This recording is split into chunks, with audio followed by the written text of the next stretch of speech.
Hey guys, it's Ashley and welcome to my October wrap-up, or as I like to call it, the month where I read none of what I said I would. We all know that my TBRs are subjective and may not happen for sure anyway, so let's just move on from that fact and get started on the books. So before we get started, I do want to say that I really liked the way that I did it last month, where I went in order from worst to best books that I read that month, and I wanted to do it this month, but the problem is that every book that I read this month, and there are like, I want to say 7 or 8 of them, every book that I read this month I really enjoyed. Like, there was not a book that I read this month that I did not enjoy as much as the others. There were some books that I liked more than others. Actually, okay, so that contradicts what I just said. There were no worst books this month, is what I'm trying to say. There were only good books, so I'm just gonna throw them out and we're just gonna talk about them. So the first book that I want to talk about is 1,000 Splendid Suns, because I did mention it in a couple of other videos this past month. Specifically, I read it in the vlog that I made where I read books that you guys recommended to me. If you have not watched that video yet, I go into much greater detail on how I feel and what happens, and I try to keep it as non-spoilery as possible. So I'll leave that in the description below. It'll also be somewhere up here wherever it pops up. But what I'll say in this video is that I really loved this story. This story was much different than all of the other ones that I'll be talking about, only because it was more of it was sort of historical but also sort of contemporary, dealing with a lot of issues that have been relevant in Afghanistan, political reigns that Afghanistan has had over the years, and it follows a couple of women who are living their lives during this time, and you know, it's a very troublesome time. There's a lot of things that go wrong in their lives, a lot of hardships that they have to get over, and it's just a very like touching but also somehow hopeful story. It was so good. It was so good in the way that so much of the story was just kind of bleak, and it was so like, you know, Afghanistan was such a like war-torn country, and you just didn't know how these women were going to get out of these problems that they were having, and by the end of it, it just like made you cry because it was so hopeful, and it painted everything in such a hopeful light. So I really enjoyed this story. Definitely thankful that I chose this from the many books that you guys have recommended me over the past few months. Yeah, I really loved it. So if you're looking for a book like that, read this one. It's really good. And as you guys know, I don't typically read books like this, but I still really enjoyed this. So highly recommend. And so next up, let's talk about one other book that I've already mentioned in a few other videos, and that is The Diviners by Libba Bray. I finally finished this audiobook this month, and I was so proud of myself because it was a long-ass audiobook. But overall, I really enjoyed it. I did not enjoy it as much as I thought I was going to, just because it was really slow at times. It took a really long time for things that I wanted to happen to finally happen. But it did have a good like payoff in the end, I would say. There were a lot of things that I was like hopeful for that happened finally, but then there were also some things that just kind of left you hanging, and you were like, okay, what the hell is gonna happen in the next book, which makes you want to read the next one, which I also enjoy. So yeah, definitely started off slow, but had a good payoff, I would say, and I'm really excited to get to the second one because so many people say that that's their favorite, but I still haven't picked it up yet. I mentioned in my video about books that I want to get to before the end of the year, I think it is, that I want to get to Layer of Dreams before the end of the year. I don't know, we'll see what happens. Maybe I'll get it as a physical ebook.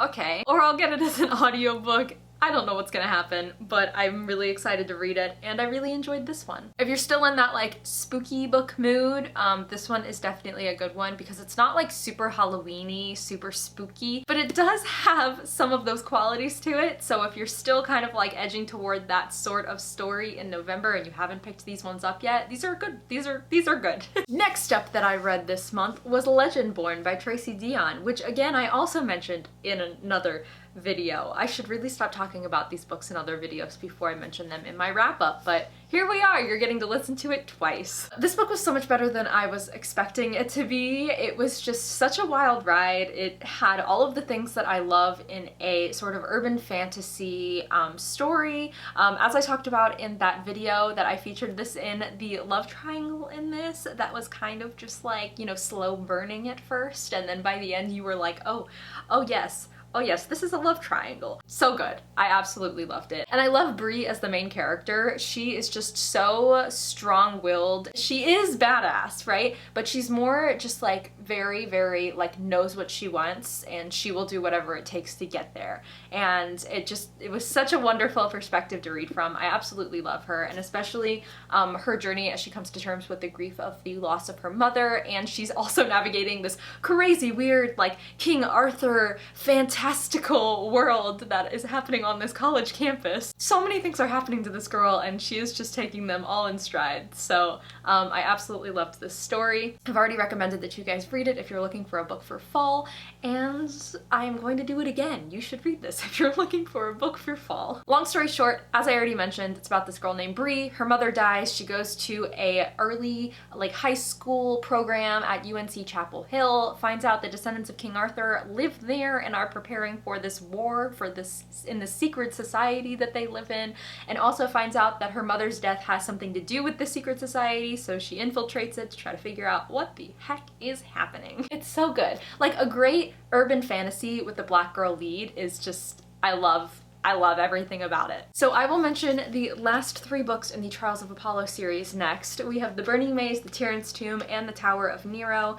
This finished up my little readathon that I was doing for myself for all of the Trials of Apollo within the month of September/October.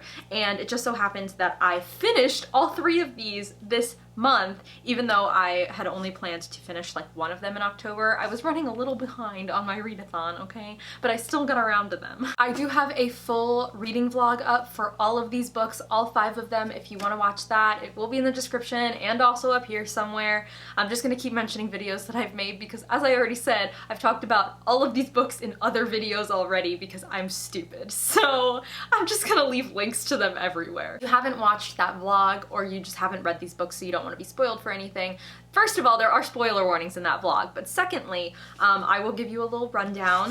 The Burning Maze was my favorite in the book, in the series. I really like The Tyrant's Tomb because I love Reyna, but it scared me a little toward the end, and I'm kind of mad at it for it, so we're just gonna move on. And then The Tower of Nero was the final book that we were all waiting for, and it did not disappoint to me. There were so many things that were just wonderful about this, so many wonderful points that wrapped up, and also some things that were left a little open. And as I've said in many like comments and things, I know that I keep saying that this series is the final series in the Percy Jackson world. Oh my god, there's nothing left. Like that kind of, I keep saying that.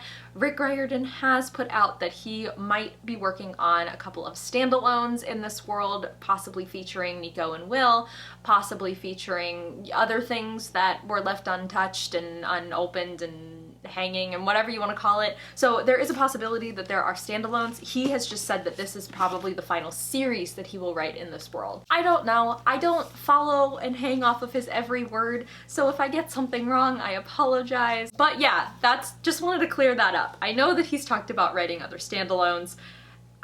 This is the last series in this world. Okay. Let's move on. So I read 2 more books this month. The first one that I want to talk about is Mistborn, or The Final Empire by Brandon Sanderson. This is the first book in the Mistborn trilogy, and it did not disappoint.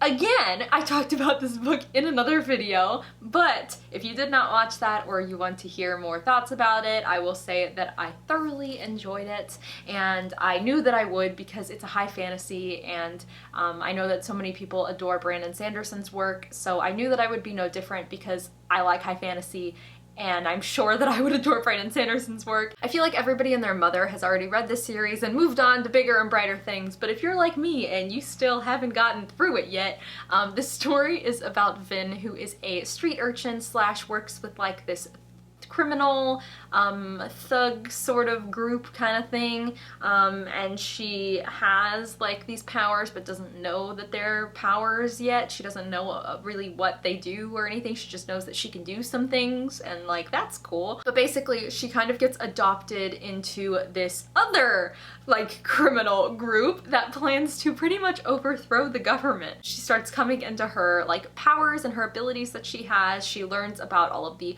politics behind behind this world as you're learning about them.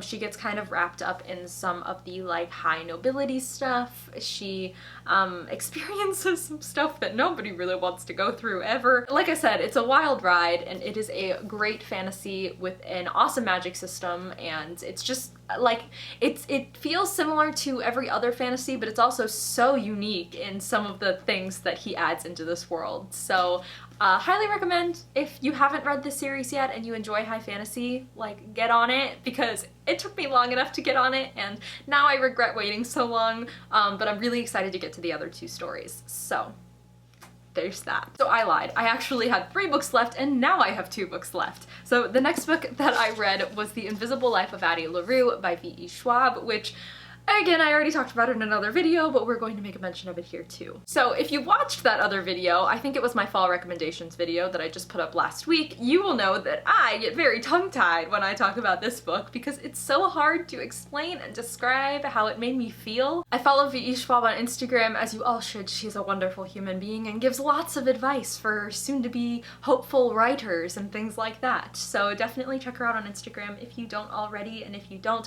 what are you doing? Go do it. But while I was on Instagram one day, I noticed that she had mentioned that this book is already into its 5th printing, if that's the word for it, and it's only been out for like, I want to say a couple weeks. I think it came out October 6th. Props to her for writing this amazing book that everybody loves, and yeah, myself included. I love this book. I'm sure everybody who has seen this book around or has heard of it knows what it's about, but just as a really quick summary, it's about this girl named Addie LaRue who is born like 300 years ago, and she makes a deal with a devil of sorts and says that she wants to have, you know, as much time as she can in the world, so he makes her immortal, but she is cursed so that everybody that she meets forgets her and nobody will remember her. She can't leave her mark on anything. She can't say her name. She's basically this like invisible lost soul traveling throughout the world for all time until she decides she's ready to stop and give up her soul to the devil. So we follow Addie through the years as she's struggling to survive these historic events and these like modern inventions that we think are just like everyday norms now. She's basically like lived through all of the invention of everything. So it's a really, really good like historical sort of book, but it's also a very touching story about just like so many things. Like I said, I get so tongue-tied trying to describe everything about this. I do not want to try to explain how I feel about this book again without just saying that I absolutely loved it, because I'm going to get tongue-tied. I can't even say the word anymore. But essentially, so we follow Addie through the years until one day in the modern day, I think it's like 2014, this modern day is set in, she walks into a bookstore and this boy who works in the bookstore remembers her. So they end up meeting at some point, and then she comes back into the bookstore and he actually remembers her, and it's like this crazy thing that you find out and all of this stuff happens. Yeah, it's just a really, really good book. I will say though that it didn't actually make me cry, which I was very surprised about. So many people said that, like, you know, as soon as they started reading it, it made them cry. They were sobbing toward the end. They were like in tears. And like, yes, I did feel a lot of things while reading this book, and it just like hit me in the stomach. Like I just like really just punched me as I was reading the end of it. But I didn't cry, which I was very surprised by, because usually I cry a lot during books that are really sad. Yeah, I will say that, but that doesn't mean that I didn't feel anything, you guys. Like I said in one other video that I mentioned this in, I genuinely feel like I am slowly like succumbing to a reading slump right now, even though I did read a book after this, but I just have I have no motivation to pick up a new book right now. So I'm really scared that this book did some not so nice things to me. But hopefully I can push through that. We'll see what happens. Final book that I read this month, it was my Patreon book club pick of October, and that was The Night Circus by Erin Morgenstern. I really wanted to read this book this fall, and I'm really glad that I did end up getting to it, because this book was so good. I'm so mad that I waited so long to read this book. There are just some books that people just like shout throughout the years, and they're like, this book is phenomenal, everybody needs to read it, and you just put it off and you put it off and you put it off, and then you finally get to it and you're like, damn, why did I not get to it sooner? And this is that book. Also, Mistborn is that book, but also this is that book. If you don't know what this story is about, essentially we follow these two magicians, Celia and Marco, who through the years are put into this challenge competition thing where they have to kind of like outperform the other one, but their venue that they do it in is this Night Circus. It's this magical sort of venue that they've had a hand in creating and continuing to run, and over the years you follow them as they are doing this challenge, but you also follow so many other characters. There are these kids that you follow that have a really interesting part in the story. There are some of the people who helped create the circus. There are their mentors that you follow. There's so many different perspectives in this, so many different time bouncing around sort of chapters, and so many different things that play a role into this. I'm not gonna say a whole lot about how I felt about this story because that would sort of defeat the point of me doing like a full reading vlog for the book for Patreon, but I will say that I just thoroughly enjoyed this story, though it did make me very confused a lot of the time. The magic system really confused me and still is throwing me for a loop because I don't fully understand it, but I don't think that the point is to fully understand it, if that helps. I really loved Celia and Marco's story, and I also really loved the children that we follow, Poppet, Widget, and Bailey. They are great. Everything about this story was wonderful. The atmosphere was everything that I wanted for fall and October. And yeah, if you're looking for a fall book, I would definitely add this on to my list for fall book recommendations. So good. And before I put this book down, if you're interested in my Patreon, links will be in the description below. We basically pick a book every month and we read it, and I will give a patron exclusive reading vlog just for that book. So you can find all the information in the description. But yeah, it's a fun time, so come and join if you feel like it. I think it was a pretty productive reading month, but like I said, I'm pretty sure that I am slowly slipping into like a little slump, so I really should pick up a book as quickly as I can so that I sort of get back into the spirit. Not that being in a reading slump is like a terrible thing, but as somebody who talks about books and likes books and needs to be reading books at all times to have content to put out for people, I don't want to get into a reading slump. If you guys have a book that you read in October that you absolutely loved, definitely drop it in the comments down below. But other than that, I think that's going to be it for this video. So if you want to follow me on any of my socials, all of my handles are in the description below. Thank you so much for watching, and I will catch you later. Bye! And happy Halloween! It's October 31st right now, even though this video will not be going up until November 2nd. Happy Halloween!